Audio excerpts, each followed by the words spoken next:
Նոյեմբերի 7-ին հրավիրվել է դատավորների ընդհանուր ժողով, որի օրակարգում ընդհանուր ժողովի էթիկայի եւ կարգապահական հանձնաժողովի ոչ դատավոր անդամի ընտրության հարցն է։ Ֆակտոր TV-ի տաղավարում հյուրընկալել ենք թեկնածուներից Հասմիկ Հարությունյանին, որը ոչ դատավոր անդամի թեկնածու է։ Բարև ձեզ Տիկին Հարությունյան, շնորհակալ եմ հրավերն ընդունելու համար։ Ես եմ շնորհակալ։ Տիկին Հարությունյան, էթիկայի հանձնաժողովը ըստ էության ամենախնդրահարույց հանձնաժողովներից մեկն է ընդհանուր ժողովի, որովհետև այստեղ դատավորներին կարգապահական պատասխանատվության ենթարկելու, այսպես ասած, գործընթացն է սկսվում, վարույթներ են հարուցվում։ Ինչու եք ցանկանում այս խնդրահարույց հանձնաժողովի անդամ դառնալ։ Շնորհակալ եմ նախ հրավերի համար եւ այս կարևոր հարցին թեմային անդրադառնալու, կարծում եմ ոչ միայն ինքնին ժողովի այս հերթական ժողովը եւ մրցույթն է կարևոր, այլ առհասարակ կարգապահական պատասխանատվության հետ կապված հարցերը դատավորների, որովհետեւ դրանք ուղղակիորեն առնչվում են դատավորների անհատական վերցրած, անհատապես եւ դատական համակարգի ինստիտուցիոնալ առումով նաեւ վերցրած անկախության հետ, ինչը մշտապես եղել է իմ եւ կազմակերպության գործունեության առանցքում, բայց եկեք ձեր թույլտվությամբ չհամաձայնվեմ այն բառի հետ, բառակապակցությամբ, որ ամենախնդրահարույցն է, երևի հակառակ մոտեցումով կանք կարգապահական պատասխանատվության հետ կապված հարցերն են, որ վերջին տարիներին Հայաստանում ավելի խնդրահարույց են։ Հանձնաժողովը իհարկե թե համեմատենք գնահատման հանձնաժողովի, ուսումնական հարցերով հանձնաժողովի հետ ավելի շատ, այսպես ասած, պատասխանատվություն ունի, չթերագնահատելով առհասարակ մյուս երկու հանձնաժողովների գործունեությունը, ինքս նախկինում լինելով անդամ կհաստատեմ, որ կարևորագույն առաքելություն ունեն բոլոր հանձնաժողովների եւ գործունեությունը, թերևս զուտ հաշվի առնելով այն գործառույթների շրջանակը, որը տրված է էթիկա եւ կարգապահական հարցերով հանձնաժողովին, դրանով պայմանավորված որոշակի առանձնահատկություններ կան։ Հիմա դառնանք այն հարցին, թե ինչով է պայմանավորված ցանկությունը առաջադրվելու։ Երևի սկսեմ նախապատմությունից այն մասով, թե ոլորտային որպես գործունեություն կային կազմակերպությունը, որը ներկայացնում եմ մրցույթին, իր առանցքում մեծապես մշտապես կարևորել է դատական իշխանության հետ կապված հարցերը, դատավորների եւ ընդհանուր առմամբ դատական համակարգի արդյունավետ եւ անկախ գործունեությունը, ինչը դրսևորվել է տարբեր ձևաչափերով, հա, ինչպես կարգապահական վարույթների մոնիտորինգը, մշտադիտարկումները եւ համապատասխան զեկույցների կազմումը, որը թույլ է տվել վերհանել հիմնական խնդիրները եւ օրենսդրական մակարդակում եւ նաեւ պրակտիկայում եւ դրա հիման վրա արդեն նաեւ ձևավորել որոշակի առաջարկություններ։ Սա մշտապես, անդրադառնանք այն հիմնական խնդիրներին, որոնք իրավունքների պաշտպանություն առանց սահմանների հասարակական կազմակերպությունը իր գործունեության ընթացքում այս կարգապահական հարցերով արձանագրել է, հենց մի քանի կետով Իհարկե, անպայման դրան անդրադառնամ, բայց եթե թույլ տաք վերջացնեմ, որպեսզի հստակ լինի նաև պատասխանը, տարբեր հարցերի առնչությամբ զբաղվելով եւ կարգապահական վարույթների եւ դատավորների գնահատման հետ կապված մշտապես ներգրավված լինելով տարբեր միջազգային եւ տեղական որոշակի process-ների, տալով նաեւ մեր կարծիքները խնդրահարույց օրենսդրական նախագծերի վերաբերյալ մենք փորձել ենք դրական կերպով ազդել, որպեսզի այն օրենսդրական բազան, որը որ կա կարգապահության, գնահատման եւ ցանկացած այլ հարցի հետ կապված, որը վերաբերում է դատական իշխանության եւ դատավորներին, լավագույնս բխի վերջիններիս իրավունքների եւ շահերի պաշտպանությունից վերջնարդյունքում իշա անկախ արդարադատության եւ արդյունավետ, եւ սա ոչ միայն այս հարցով է, հա, դրսևորվել, սակայն աշխատանքը մշտապես եղել է այսպես այլ հարթության մեջ, հիմա նման առաջադրմամբ եւ մրցույթին մասնակցելու միջոցով փորձ է արվում նաեւ մաս կազմել որոշումների կայացմանը։ Սա մի կողմից նաեւ ավելի մարտահրավերային է, բնականաբար ավելի պատասխանատու եւ ինչու՞ չէ նաեւ ինձ անձնապես թույլ է տալիս հետևողականորեն գնալ այն բոլոր խնդիրների հետևից, որոնք մենք վեր ենք անել։ Հիմա դառնանք այդ հարցի մյուս մասին, ինչ խնդիրների մասին է խոսքը։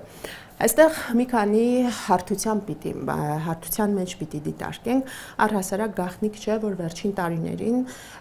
կարգապահական վարույթների թիվը մեծացել է, Եվ մեծացել է, եթե մենք նայենք համաչափությունը, թե որ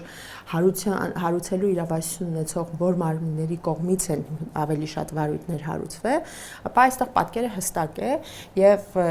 գերակշիռ մասը ստատիստիկա վիճակագրության որ նայենք 21, 22, 23 թվականի կտրվածքով արդարադատության նախարարության կողմից հարուցված վարույթների մասին է, հա, խոսքը։ Այստեղ որպեսզի նաեւ մեր հանդիսատեսին պարզ լինի, ընդհանուր առմամբ դատավորների նկատմամբ վարույթ հարուցելու իրավասությամբ օժտված են 3 հիմնական մարմիններ՝ Արդարադատության նախարարությունը, Ընդհանուր ժողովի կողմից ձևավորված էթիկայի եւ կարգապահական հարցերի հանձնաժողով եւ կոռուպցիայի կանխարգելման հանձնաժողովը, որը ավելի սահմանափակ հիմքեր ունի օրենքով նախատեսված, հա։ Եվ այստեղ խնդրահարույց հարցեր կան, որովհետեւ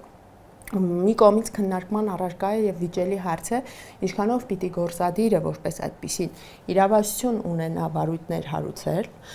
եւ ինչպես անել, որպեսզի այդ հնարավորությունը չչարաշահվի եւ մեր դիտարկումները ցույց են տվել, որ շատ դեպքերում, այո, ես չեմ վարանի ասել, որովհետեւ դա նաեւ արձանագրված է գրավոր զեկույցներում, որ ընտրովի մոտեցումները նկատվել են, նաեւ դրա տրամաբանական շարունակությունը արդեն թե ինչպիսի պատասխանատվության միջոցներ են դատավորների ընտրվե արդեն հետագայում որոշում, վերջնական որոշում կայացնող մարմնի կողմից, որը բարձրագույն դատական խորհուրդն է, եւ ընդհանուր առմամբ մենք ոլորտում ունենք մի պատկեր, որտեղ շատ հաճախ կարգապահական պատասխանատվության գործիքակազմը որպես մահակ օգտագործվում է դատավորների վրա ճնշումներ գործադրելու համար։ Հիմա ինչպես կարող է այս իրավիճակը փոխվել, հա? Եթե կարելի է այստեղ մի հակադարձում դիտարկում, որը գալիս է արդեն էլի իրավական հանրության կողմից, այ նաև կա նման տեսակետ, որ չենք կարող արդարադատության նախարարությունից վերցնել այդ լիազորությունը, որովհետև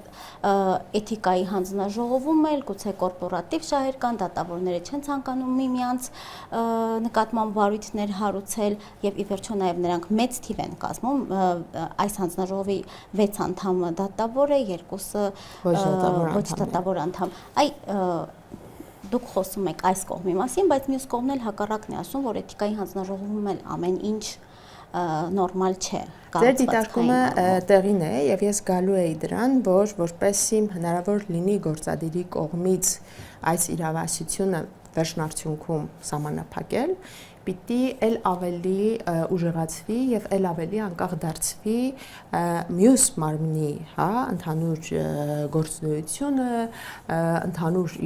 ինչպես է ձևավորվում, ինչ անդամներ կան եւ առհասարակ ինչպես է գործում, ինչը ի հակակշիռ արդարադատության նախարարության որպես գործադիր մարմին ունակ կլինի այդ ռիսկերը նվազեցնել։ Եվ այստեղ սա հարց է, որը միայն տեղական մակարդակում չի քննարկվել, դեռևս մի քանի տարի առաջ այս հարցերը ուղղված են եղել եւ Վենետիկի հանձնաժողովին կա համապատասխան կարծիք, այս մասով մեկնաբանություն ունի նաև Գրեկոն եւ բոլորի կողմից հստակ այդ մոտեցումը նշված է, որ այո, կան մտահոգություններ գործադիրի կողմից հարուցվող վարույթների առնչությամբ, սակայն միևնույն ժամանակ պետք է այնպեսի մի իրականություն եւ օրենսդրական եւ պրակտիկ մակարդակով ստեղծվի, որը հզորացնելով եւ ավելի անկախ դարձնելով հանձնաժողովը եւ առհասարակ բոլոր հանձնաժողովների մասին կարելի է խոսել, որովհետեւ դրանք ինքնավարության կարեւոր դրսեւորումներն են դատական համակարգի ներսում եւ իրականում դատական համակարգի հզոր գործիքներ, որոնք պիտի նպաստեն եւ նպաստում են ավելի անկախ գործունեությանը եւ բարեփոխելով այդ հանձնաժողովները տվյալ պարագայում էթիկայի հանձնաժողովը հնարավոր պիտի լինի վերջնարդյունքում արդարադատության նախարարությունից այս իրավասություն վերցնել, հա։ Պիտի նշեմ, որ վերջին տարիներին եղել են նման նախագծեր եւ այստեղ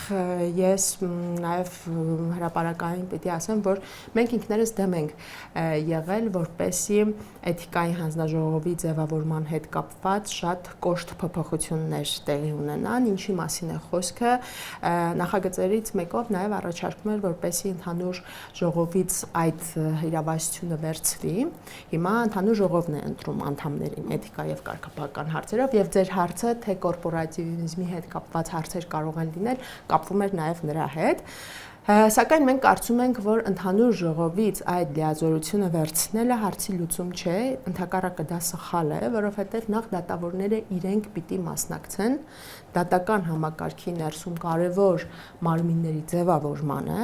եւ եթե նույնիսկ կան հարցեր, պիտի մոտեցումները այնպիսին լինեն, այնպիսի քայլեր ձեռնարկվեն եւ օրենսդրական եւ պրակտիկայի շտկման առումով, որը ունակ կլինի եղած խնդիրները լուծել, հնարավորինս քիչ վնաս հասցնելով դատական իշխանության ինքնավարությանը իդեմս ընդհանուր ժողովին։ Եվ սա պիտի կրկին նշեմ, վերաբերում է բոլոր հանձնաժողովներին։ Մենք հիմա խոսում ենք էթիկայի հանձնաժողովի մասին, բայց ես կուզեմ տարածենք բոլորի վրա, անկախ նրանից, որ քննարկվում է այս մրցույթի X կամ Y տեխնացիայի հարցը, որտեղ վերջի վերջո շահառուները անկախ դատական համակարգի բոլորս ենք, նաև դատավորները ինքնին, հա։ Եվ Ցավոք սրտի այդ փոփոխությունները առհասարակ որևէ զարգացում չեն ունեցել, ոչ միայն կազմի տեսանկյունից է փոփոխություն տեղի ունեցել, որովհետև հարցերից մյուս լուծումներից մեկը կարող էր լինել կազմի ընդլայնումը, որը հնարավորություն կտար ավելի ոլորտային նաև ընդգրկում ունենալ եւ փաստաբաններ, եւ իրավաբան գիտնականներ, եւ քաղաքասարակություն, որը հնարավորություն կտար այդ process-ը ավելի մասնակցային դարձնելով, ոլորտի ավելի պրոֆեսիոնալների ներգրավմամբ ի օգնություն դատավոր անդամների նաև, հա։ Դատավոր եւ ոչ դատավոր անդամների ինչպիսի համամասնություն կլիներ, տեսեք, կար, եթե չեմ սխալվում, 11 անդամի հետ կապված դեռևս 2 տարի առաջ նախագիծ, դրանից հետո փոփոխություն եղավ 6-ը 5 հարաբերակցությամբ, որտեղ դատավոր անդամները պիտի մեծամասնություն լինեն, եւ դա միջազգային չափանիշներով պահանջված է, որովհետեւ էլի պիտի կրկնեմ, վերջի վերջո պիտի հնարավորությունը եւ էթիկայի հետ կապված հարցերով եւ դատավորների գործունեության գնահատման հետ կապված հարցերով տրվի դատավորներին։ Ինչքան էլ շատ կարեւոր է, ես ինքս լինելով քաղաքասարակության ներկայացուցիչ, ՀԿ սեկտորի ներկայացուցիչ, այո, կարեւոր է, որպեսզի ՀԿ սեկտորը ներգրաված լինի եւ սա իսկապես շատ կարեւոր է նաեւ այն առումով, որ հնարավորություն է տալիս, որպեսզի ՀԿ-ները ներսից ավելի հանգամանալից ծանոթանան այն process-ներին, որը իրականում կա, ավելի մոտիկ գտնվեն եւ գոյություն ունեցող եւ չունեցող խնդիրներին, որպեսզի պատկերը ավելի իրական լինի եւ ՀԿ ներկայացուցիչները այստեղ հանրության կարծես ականջները եւ աչքերը լինեն դատական համակարգի ներսում եւ սա նաեւ փոխում է որոշակի կարծրատիպեր երկու ստեկ, հա, կարծես թե դատական համակարգը շատ հաճախ ընկալվում է այլ կերպ, բայց երբ դու հնարավորություն ունես ներսում լինել, կարող ես խնդիրները ավելի թիրախավորված լինել եւ սա հակառակն է, որովհետեւ դատական համակարգի մոտ էլ կարող է լինել այլ մոտեցում նաեւ ՀԿ սեկտորի հետ կապված եւ սա երբ որ կա այդ հնարավորություն ավելի մասնակցային դարձնելու, նաեւ գոյություն ունեցող որոշակի կարծրատիպեր կոտրելու հնարավորություն է տալիս։ Բայց մենք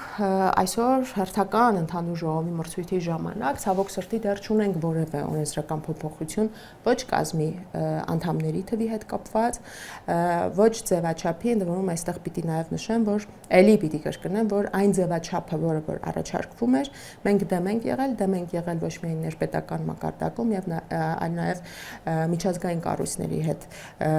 քննարկումների ժամանակ, սա իհարկե կարող եմ նաև մեր դեմ օգտագործվելով նշելով որ տեսեք ավելի հեշտ ընթացակարգեր կարող են գոյություն ունենալ, սակայն այստեղ նաև պիտի միանգամից նշենք, որ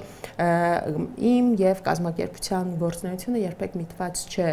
նեղ անձնական, հա, որոշակի հնարավորություններ ստեղծելու, այլ համակարգային ողջ դատական համակարգի համար արդյունավետ եւ իսկապես գործուն փոփոխություններ բերելու։ Հետևաբար, ինչպես մեր մոնիտորինգային աշխատանքները, զեկույցները, որոշում կայացնողների ներկայացվող առաջարկները, հետագայում այդ առաջարկների վերաբերյալ advokatiայի իրականացումը, քննարկումները, դեբատները, ապօրինի հարուցված եւ ոչ օրինական ճանապարհով կամ վիճելի լիազորությունների դադարեցման դատավորների դեպքերով մեր հանրային քննարկումները, այդ ամենը միշտ միտված է եղել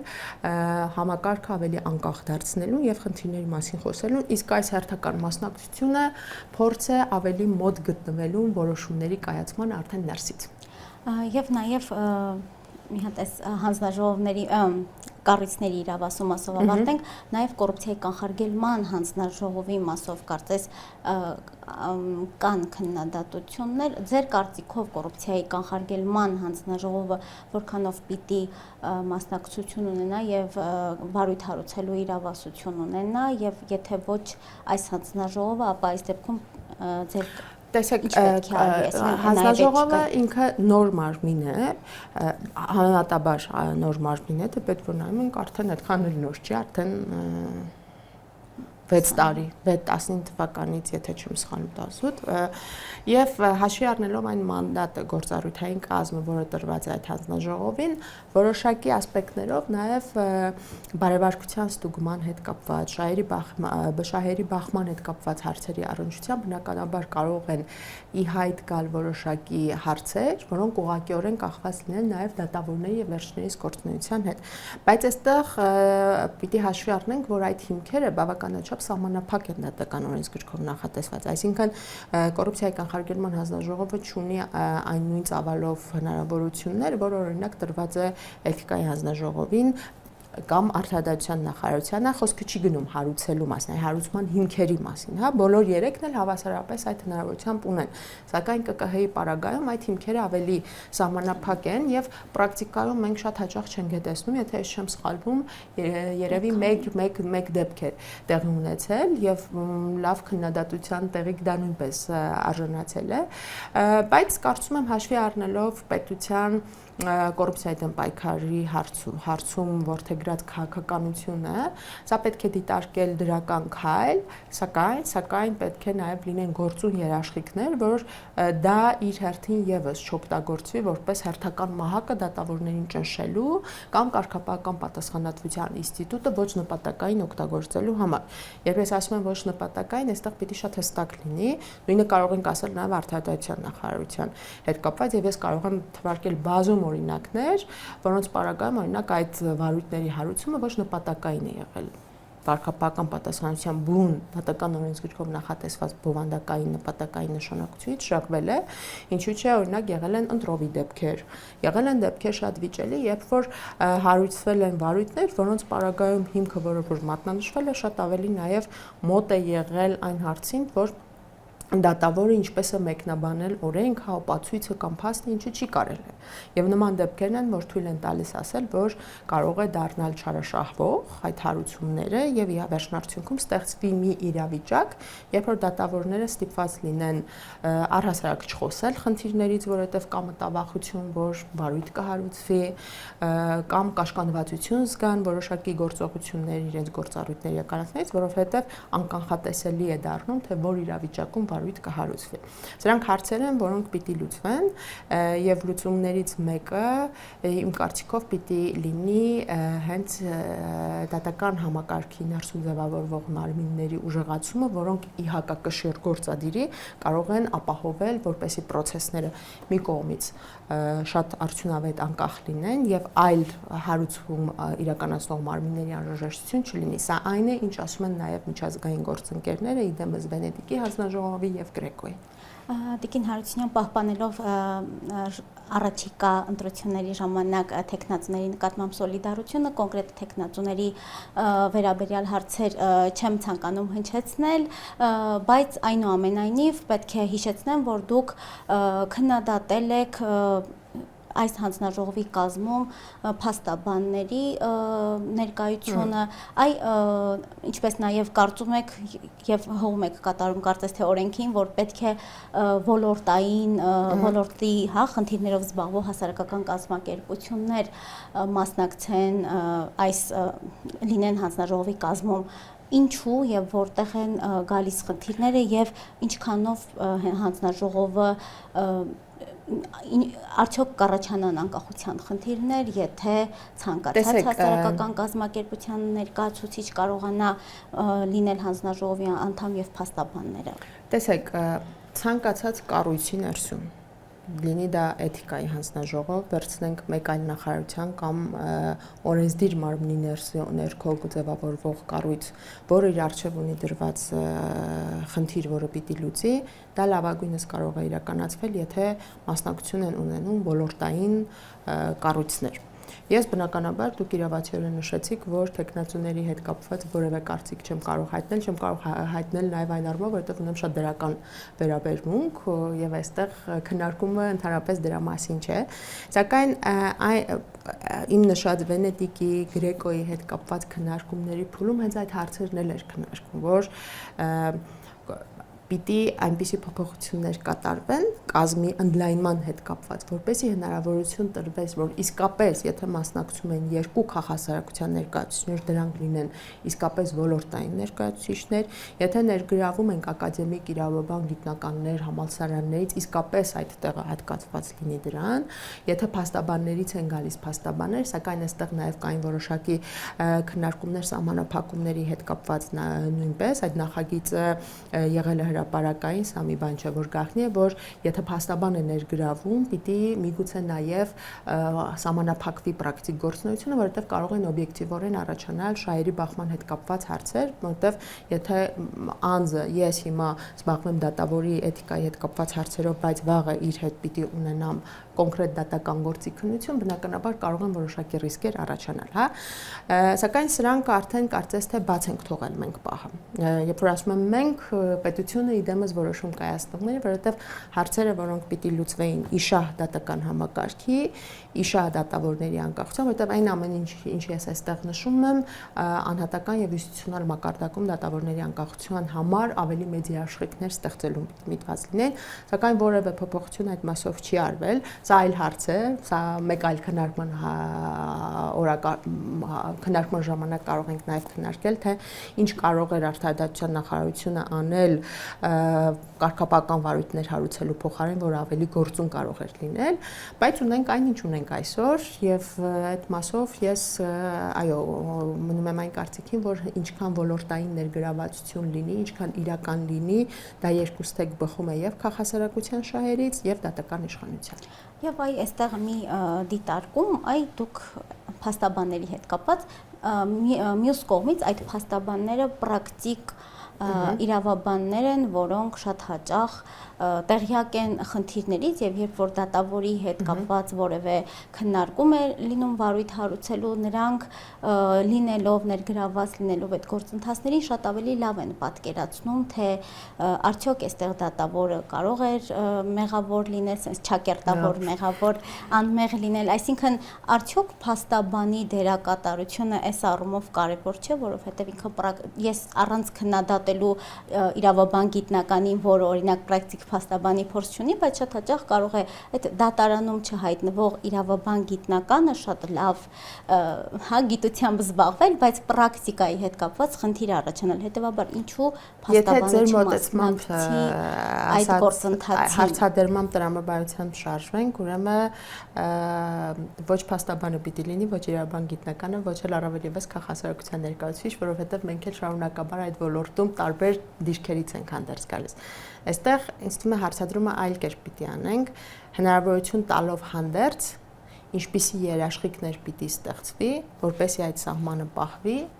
եւ դատավորների գործունեության անկաշկանդության, փաստաբանների նաև լրացուցիչ ռիսկեր չառաջանան։ Եթե դա պիտի իրականացվի փաստաբանական գործունեությունը ժամանակավորապես կասեցնելով, մոտեցումներից մեկը դա կարող է լինել, հա, եթե դա պիտի վերաբերվի բացառապես այնպիսի քաղաքասարակության ներկայացուցիչի, որը իսկապես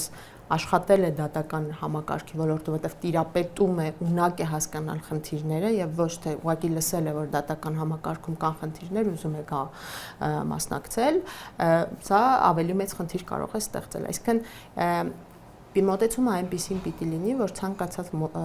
նոր լուծում, հնարավորություն, որը տրվելու է այս պարագայում կլինի դա համալսարանից եկող իրավաբան գիտնականի բավականին պաշար, մեծ պաշար, փորձ, գիտելիք ունեցող նախկին դատավորի, փաստաբանի, թե իրավապաշտպանի, զուգահեռաբար լինեն նաև այնպիսի երաշխիքներ, որոնք լրացուցիչ ռիսկեր չեն ստեղծի դատավորների անկախ գործունեության համար, լրացուցիչ ռիսկեր չեն ստեղծի նաև մյուս կողմի համար, որը իր վերջի վերջո իր հիմնական աշխատանքին զուգահեռ է այդ գործառույթը իրականացնելու, հա։ Եվ անկախ նրանից, թե ինչպիսին է հանձնաժողովը, ինչ կազմ ունի հանձնաժողովը, ի վերջո դատավորների նկատմամբ կարգապահական վարույթ, դատավորներին կարգապահական պատասխանատվության ենթարկող մարմինը բարձրագույն դատական խորհուրդն է, որտեղ հավասար, հա, դատավոր եւ ոչ դատավոր անդամներ կան։ Արդյոք այսպիսով չի լուծվում այն խնդիրը, որ եթե հանկարծ հանձնաժողովում ինչ-որ բան այնպես չէ, ապա բարձրագույն դատական խորհրդում կարծես թե հավասար է ձայները եւ պիտի ճիշտ լուծումներ տրվեն։ Տեսեք, եթե պիտի հարուցվի կարգապահական վարույթը, որպեսզի հասնի արդեն որոշման կայացման փուլում։ Բարձրագույն դատական խորհուրդը որպես այդպիսին վարույթ հարուցող եւ որոշում կայացնող չէ, որոշում կայացնող։ Բայց իդեպ պիտի նշեմ, որ 3-4 տարի առաջ նման խնդրահարույց նախագիծ եղել է, որով փորձ էր արվում օրենսդիր մարմնի կողմից, առանձին պատգամավորների կողմից է փորձ արվել նման նախագիծ մշակել, որը պիտի հնարավորություն տար, որ քաղաքացիները դիմեն ԲԴԽ-ին եւ ԲԴԽ-ն վարույթ հարուցի եւ որոշում կայացնի։ Կրկին մենք այս նախագծին դեմ ենք եղել, սա վատագույն լուծումներից մեկն էր, որը իբր պիտի միտված լիներ ավելի արդյունավետ եւ անկախ process-ներ ստեղծելուն, բայց ձեր ասացի պարագայում այդ ռիսկերը չեմ կիսում այն առումով, որ պիտի հարուցվի ինչ-որ process, որ նոր հասնի ԲԴԽ-ին։ Եթե մենք խոսում ենք խորհրդի մասին, որպես մարմին, թե ինչպես է ձևավորվում, ինչպիսի կազմ ունի, դա այլ հարց է։ Այստեղ մի շարք այլ հարցեր են առաջանում կապված այլ գործառույթների իրականացման հետ, որտեղ խորհուրդը ոչ միայն կարգապահական վարույթներով չի, չէ՞, զբաղվում դատավորների ընտրությունը, նշանակումները եւ մի շարք այլ բյուջեի հետ կապված այլ հարցեր, մի շարք դատական օրենսգրքով նախատեսված կարևոր ֆունկցիաներ, որտեղ բնականաբար որոշումների կայացման համար շատ կարևոր է կազմը, ինչպիսի ձայների համամասությամբ է տեղի ունենում այդ process-ը, այս առումով նույնպես եղել են մշտապես քննարկումներ, թե արդյոք պիտի հավասար լինի դատավոր եւ ոչ դատավոր անդամների հարցը։ Վերջին զարգացում, որպես այդպեսին կարող եմ նշել խնդրահարույց կապելով կարգապահական վարույթների հետ, դա կապված է նրա հետ, որ եթե կհիշեք 2 տարի առաջ փոփոխություններ տեղ ունեցան շատ արագ կերպով դատական օրենսգրքով, որը հնարավորություն էր տալիս ավելի քիչ ձայների պարագայում դատավորների լիազորությունները դադարեցնել, ունեցանք վատ նախադեպ, սակայն լավը այն է, որ Սահմանադրական դատարանի համապատասխան որոշումից հետո նաև այդ փոփոխությունն է տեղի ունեցել, որովհետև դա իսկապես շատ ռիսկային, շատ վտանգավոր գործիքակազմ էր, որը հնարավորություն էր տալիս 5 անդամի միջոցով եւ այդ 5 անդամը կարող պարտադիր չի որ լինի բացառապես ոչ դատավոր անդամ կամ դատավոր, նշանակում է կեսով դու կարող ես դատավորի գործունեության ճակատագրի համար լրջագույն որոշում կայացնել, որը կարող է ոչ միշտ լինել հիմնավորված եւ օրինական եւ փաստացի դատավորի համար բացասական հետևանքներ առաջանան։ Քանի որ դա իսկապես խնդրահարույց էր եւ չէր համապատասխանում միջազգային նաեւ մոտեցումների ստանդարտներին, ճիշտ է աշխատեց, բայց կարճ ժամանակ հետո փոխվեց նաեւ այդ օրենսդրական կարգավորումը, այսօր այդ մասով ունենք կարծես թե փոփոխություններ, բայց ԲԴԽ կազմի հետ կապված դա այլ հարց է։ Ազգային ժողովի կողմից ընտրելու ընթացակարգ, ինչպես է լինում, ինչքանով են արժանիքահեն, իհարկե այդ ամեն ինչը վերջնարդյունքում կարող է կապվել նաև ձեր հաջորդ հարցի հետ, որը ես տրամաբանում եմ, որ դուք կարող եք տալ, բայց այդ դեպքում, եթե այնտեղ խնդիրներ կան, ինչպես կարող ենք ասել, որ կարգապահական պատասխանատվության որոշումները ճիշտ են կայացվում, մեր մշտադիտարկումները այս առումով ցույց են տալիս, որ առանձին դեպքերում կան լրջագույն հարցեր ընտրվող պատասխանատվության միջոցի, կարգապահական վարույթների ընթացքում ընտրվող պատասխանատվության միջոցի համաչափության հետ, ինչ է կատարվել եւ ինչ միջոց է ընտրվել որպես սանկցիա համաչափության հետ, որովհետեւ